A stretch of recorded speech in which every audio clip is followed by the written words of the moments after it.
Anger doesn't punish the person who hurt you. It punishes you. Now, if hearing that made you feel angry, then I get it. Anger can be comforting in a way because it feels like you haven't given in. I see it a lot in my work as a counselor, and it's like staying angry almost proves that you were right. But in reality, all it does is just keep you stuck, unable to fully move forward in life. So if you're finding it tough to let go of feeling angry, then today I'm talking about why your anger isn't actually the thing that you need to deal with, and how one powerful shift in perspective can help to stop you from being ruled by your anger, so you can finally start feeling free again. So let's talk about letting go of anger. Welcome to Let's Talk About Mental Health, the show that teaches you how to improve your mental health. Today, I'm focusing on anger. And look, we all get angry sometimes. And while that emotion is completely natural, and sometimes it's even helpful, it can also become incredibly damaging if you let it sit and simmer for too long. Because anger might make you feel more in control or even powerful in the moment, but holding on to it actually takes your power away. And what's worse, it tends to mask what's really going on underneath it. Things like pain, betrayal, sadness, or helplessness. Because the truth is, holding on to your anger does way more harm to you than good. But that doesn't mean that it's easy to let go of it, especially if you've been carrying it around for a long time.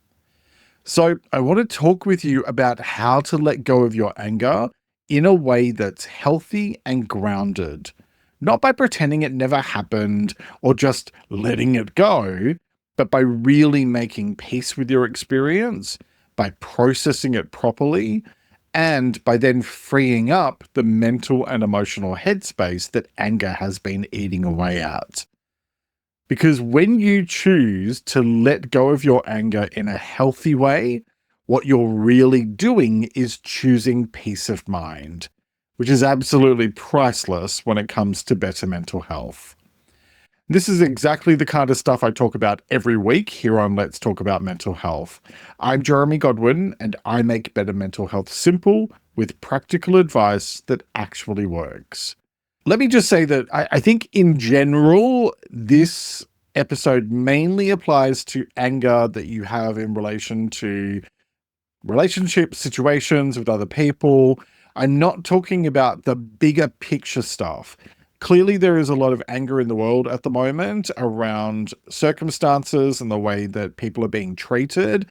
And I actually see that as a positive in the sense that that anger around injustice and the impact of hatred and nastiness, that anger can actually serve an incredibly important purpose. That anger can and should and will be channeled for good.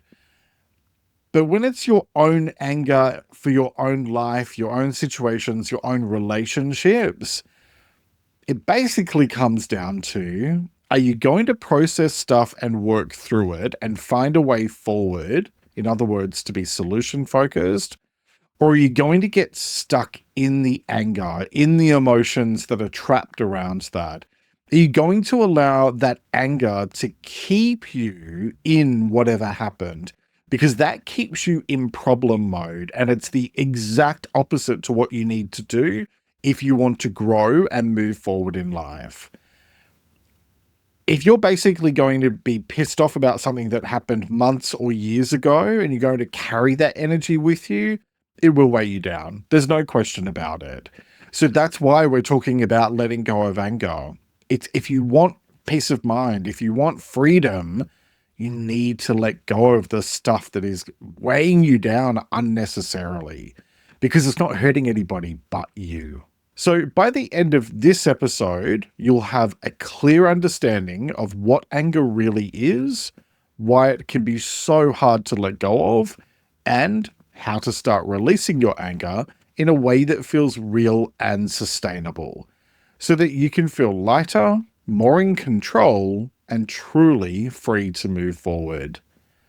Now, to do all that, we need to first get ourselves on the same page with some definitions. So let's talk about understanding anger and how anger manifests.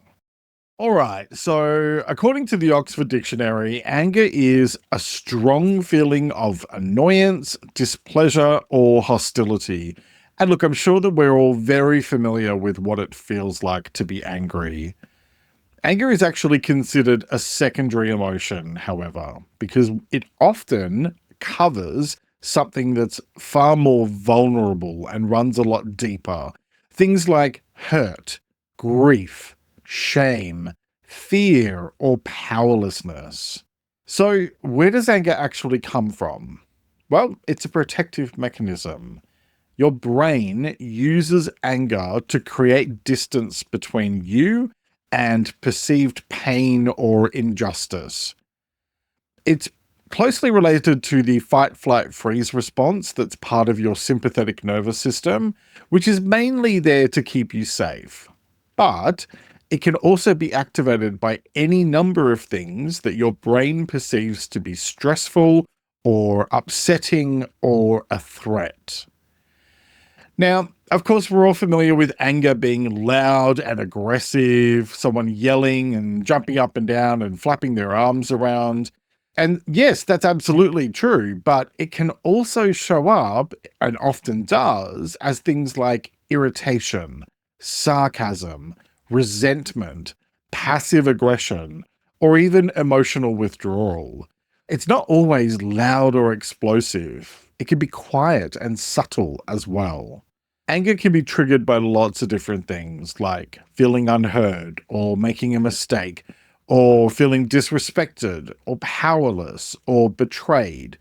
And often it's in ways that connect back to past wounds or unmet needs. Now, sometimes anger gets internalized and it gets turned into harsh self-talk or guilt or shame, especially when you've been taught that expressing anger isn't safe or that it's just not an acceptable thing to do, that you need to remain calm, keep calm and carry on. Anger, however, isn't inherently bad, even though we do tend to look down on it quite a lot. We expect one another and ourselves to remain cool, calm, and collected, and so anger can get a lot of negativity. But it can also actually help you to express negative emotions, or it can be the push that you need to find solutions to challenges and problems. Anger only really becomes an issue when we cling to it, or bury it, or we let it fester without actually addressing the root cause of it and looking for ways to resolve it. And often it's the story that we're telling ourselves that winds up keeping us stuck in anger far more than the actual event or situation itself. And I'll come back to that in a moment. First, let's talk about why is letting go of resentment and anger hard? Well, it's because anger can feel a lot safer than being vulnerable and allowing yourself to actually process your feelings. Anger can feel like strength, when really what it actually is a shield. Staying angry can feel like you have control in an otherwise powerless situation. And the thing is that we sometimes confuse letting go and acceptance with condoning whatever happened or letting someone off the hook. But that's not what it's about. Acceptance simply means that you recognize the reality of the situation. It is what it is, and no amount of getting angry will ever change what did or didn't happen. So, choosing to accept things as they are doesn't mean that you endorse them or that you agree with it or that somebody gets away with something. It simply means that you are deciding not to fight against something that has already happened. You are choosing instead to turn your attention to how to move forward. Instead of focusing on what could be if only this had happened or if you had have said that instead. ultimately, it's really about accepting what is instead of focusing your emotional energy on what if. In many cultures and in a lot of families, expressing sadness or pain might be discouraged, but anger can often be seen as being more acceptable, or it can just be accepted as part of how we communicate with each other, especially in families, rather than focusing on finding healthier ways to deal with problems and conflicts. In my own family, on my mum's side, it's very much yell first, ask questions later. Actually, my dad was like that as well. And having that role modeled from a very early age means it can become second nature. And so, as an adult, there's so much more conscious effort that has to go into not just defaulting into that mode. And I know that I certainly don't get it right all the time. Just ask my partner how short my temper can be if I feel like I'm not being listened to. The idea of letting go of anger can be terrifying, especially if it's deep-seated anger that goes back months or years or even decades. I had a situation with a friend who was close with both myself and my partner. It was my partner's birthday. We were having a group dinner at a restaurant, and this friend turned up and brought somebody with her who none of us knew. And I was really pissed off because it was my partner's birthday. It's not about her, it's about my partner. And could I have handled the situation better? Absolutely. I was not particularly patient or able to look beyond my anger back then. And we're talking about a good, 16, 17 years ago when this happened. But I completely blew up about it and we had a massive falling out. And that was it. That was the end for our friendship. Even though she tried to make amends, I could not see past the thing that I was angry about. And I held on to it for years and years and years. But it just resulted in reliving those emotions and the lack of closure that I felt because the make amends thing wasn't actually recognizing or accepting why I was upset and annoyed in the first place. It felt like a whole bunch of excuses. I got really mad about it, yada, yada, yada. The thing is that I mentioned earlier the story we tell ourselves about whatever triggered the anger, and the issue is that your brain wants to go ahead and reinforce the story that you repeat to yourself. Even telling that story now, I'm really hyper conscious of the fact that I thought I had let it go, but I think that I just went and justified my own emotions yet again by giving an explanation that positioned my anger as righteous, even though I didn't even realize that I was doing it all these years later. So that was going to be an example of where I had let go of anger. Apparently not as much as I thought it was going to be. So I think I've gone bright red now. Having said that, I'm not as angry about it or upset about it anymore as I was. I'm disappointed that the friendship ended, but I'm no longer replaying what happened. And here's the thing. Here's why I'm sharing this. When you keep on replaying whatever happened or what should have happened, your brain treats it like it's still happening. Even telling that story a moment ago, I still felt the emotion from that particular evening and the follow-up conversation that I had with my friend. That repeated narrative keeps the anger alive and it intensifies your emotional response long after the actual event has passed into the realms of ancient history. I was in my 30s when that happened. I am now almost 49. So here's the thing. The story can become part of your identity, and holding on to your anger often becomes tied to a sense of justice or identity or self-protection. But the longer you hold the story, the more it defines how you see yourself as someone who was wronged or betrayed or mistreated.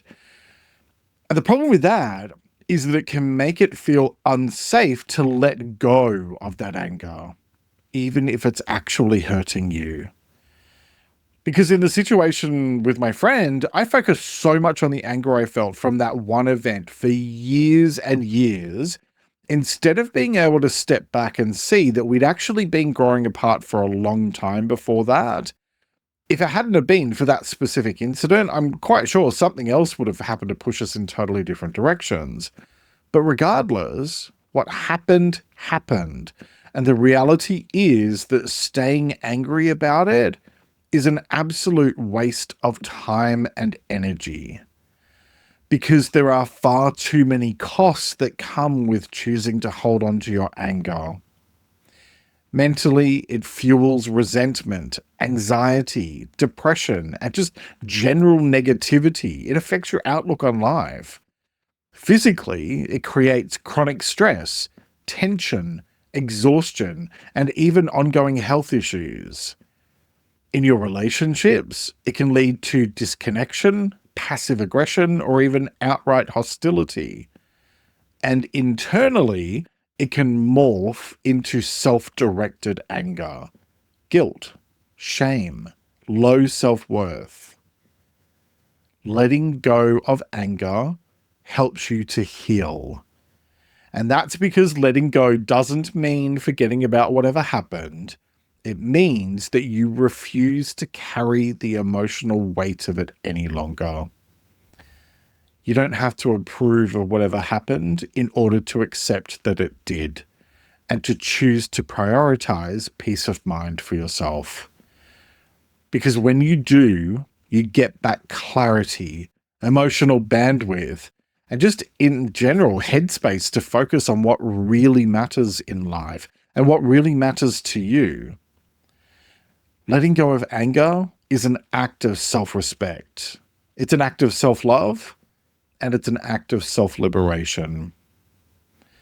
So how do you do all of that?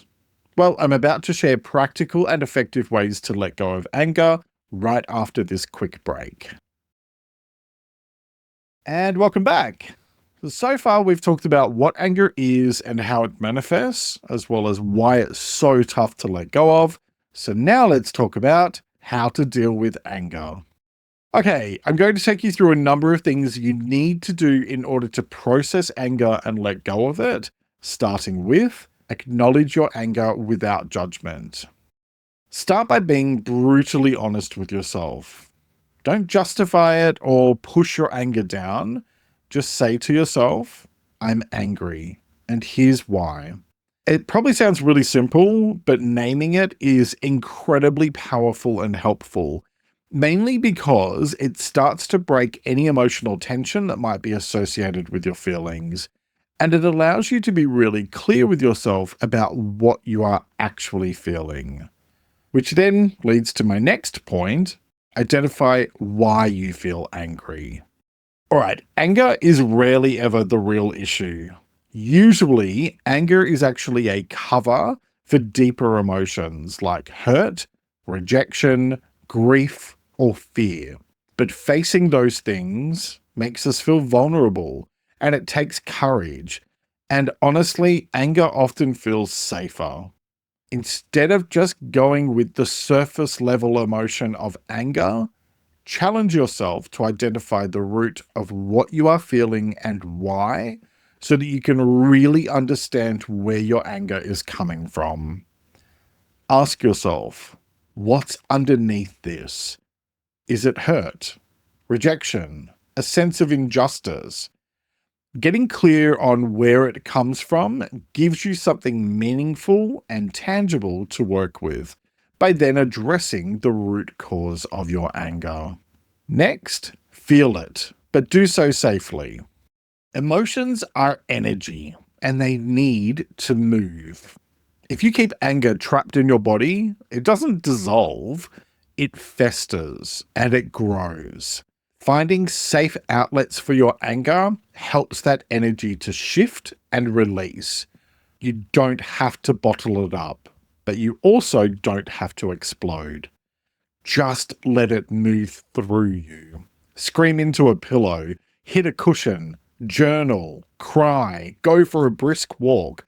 Whatever you choose to do, let your body help you to release that energy so you can begin to think more clearly. Next, separate the emotion from the story. The event may be well and truly over, but your mind often likes to keep on pressing replay. So you can either BYO popcorn or you can do something about it, because it's the story you tell yourself about what happened and what it means about you that not only keeps your anger alive, but also very often turns it into something much bigger. It's easy to get caught up in replaying whatever happened or didn't happen over and over, but every time you do, you're reinforcing the pain.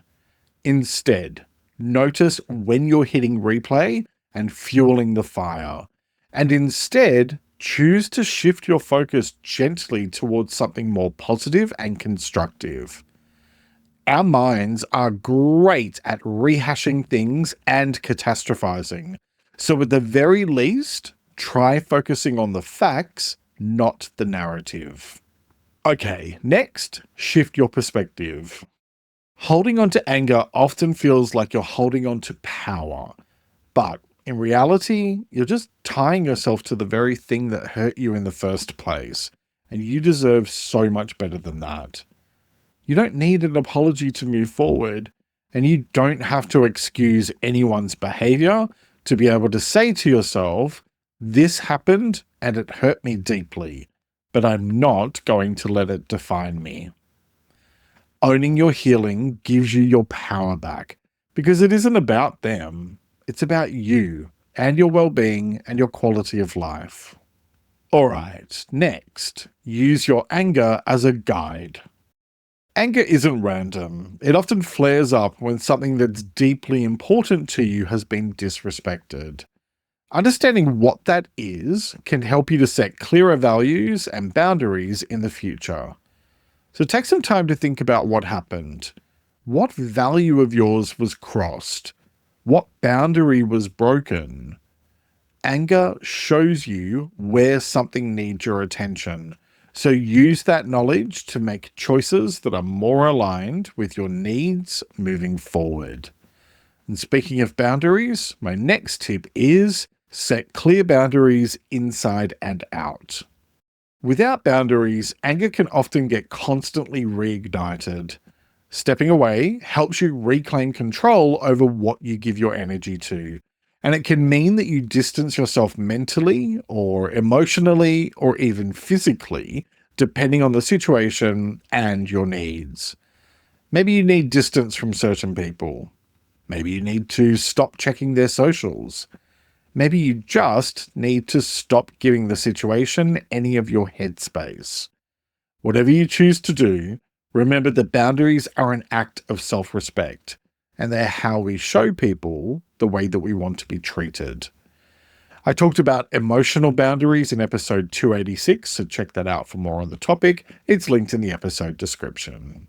Next, make peace with what you cannot change. You cannot rewrite the past, but you can write the next chapter. So focus your energy where it actually makes a difference. Acceptance isn't approval. It simply means acknowledging that fighting the past is both exhausting and futile, because what is what is.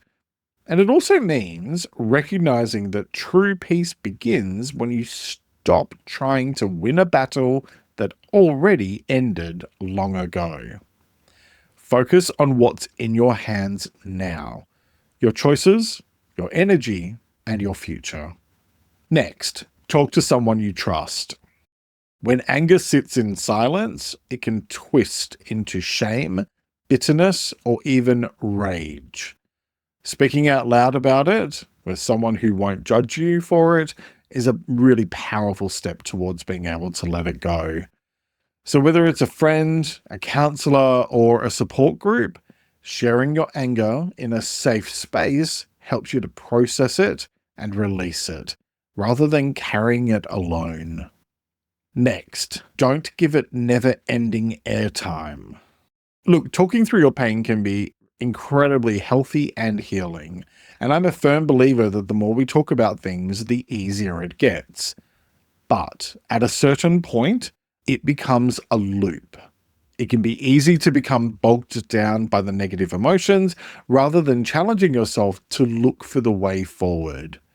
So ask yourself, is this helping me process things, or is it actually keeping me stuck? Catch yourself when you're venting or spiraling about the same thing repeatedly. You don't have to keep retelling the story to justify your pain. You already lived it, and that's enough. Next, forgive when you're ready on your terms. Forgiveness is a release, not a reward, and it's something you do for yourself, not for anyone else. It's about saying, I won't carry this anymore, rather than what you did was fine. And you're allowed to take your time getting there. Forgiveness is not an obligation, it is a choice. And forgiveness isn't about letting someone off the hook. It's unhooking yourself from the situation. If you're not ready, that's totally okay. Start with the intention to release it one day for your own sake, so that it won't weigh you down forever emotionally. Next, create a letting go ritual. Rituals help your subconscious catch up with your conscious intentions, and they give form to the invisible. And that can be incredibly powerful when you're working through your emotional pain and trying to process things. Try writing a letter to the person, which you really don't have to send. I would highly recommend not sending it. And then when you're done, burn it. Please do so safely.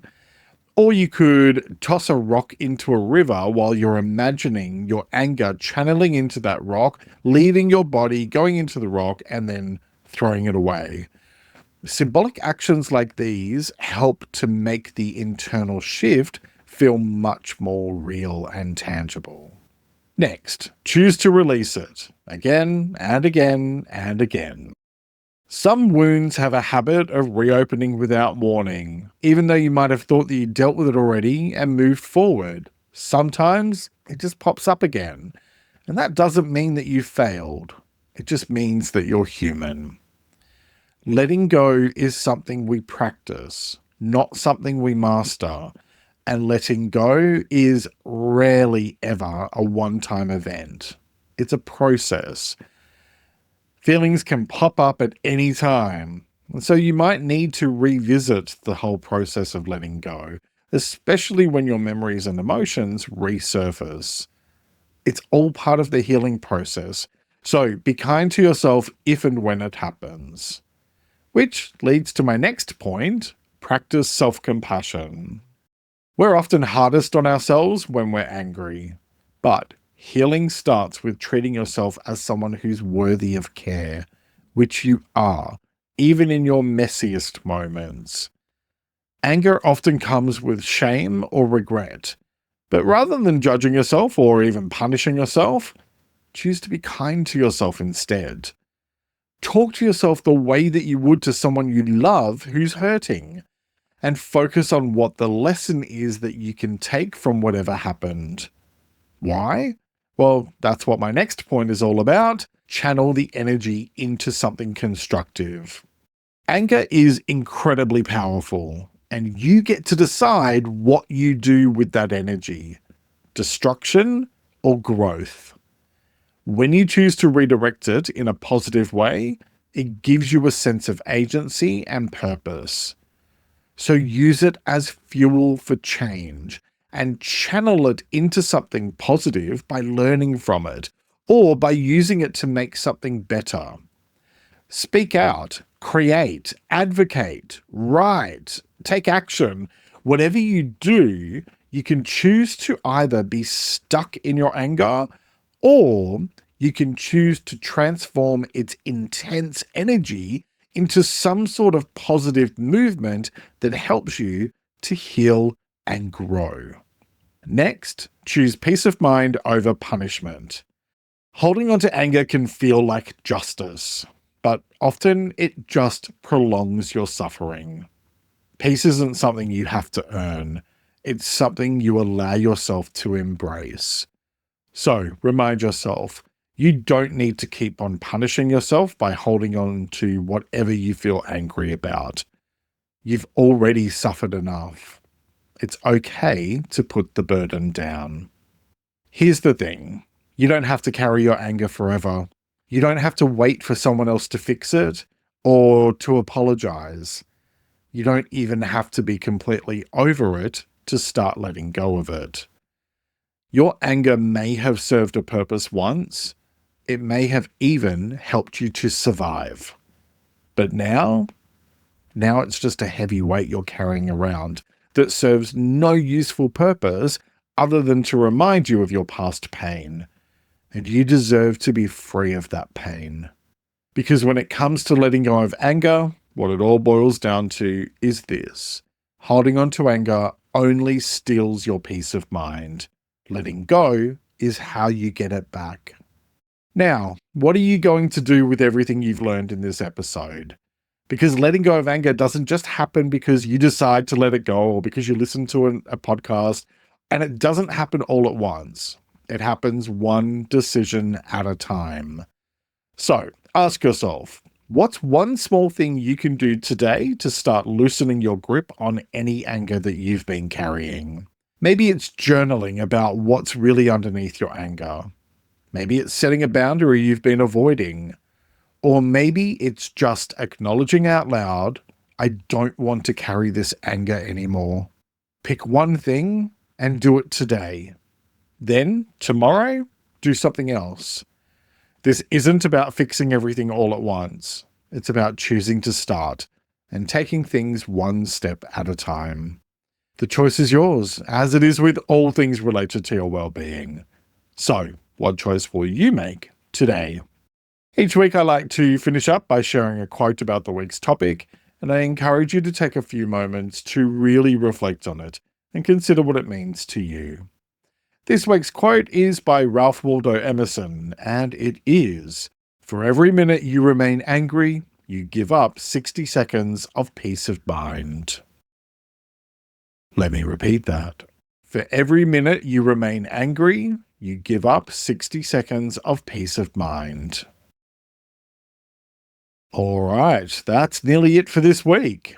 Sign up for my weekly newsletter at ltamh.com and support me on Patreon for early access to ad-free episodes. They're both linked in the description. Thank you very much for joining me today.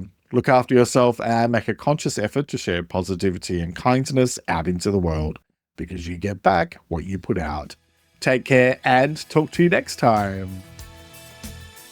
You'll also find my episode about expressing yourself helpful. It's linked in the description. Next week, I'll be talking about navigating relationship difficulties. Follow or subscribe to never miss an episode, and have a great week. Let's Talk About Mental Health is an independent program. Discover more at ltamh.com.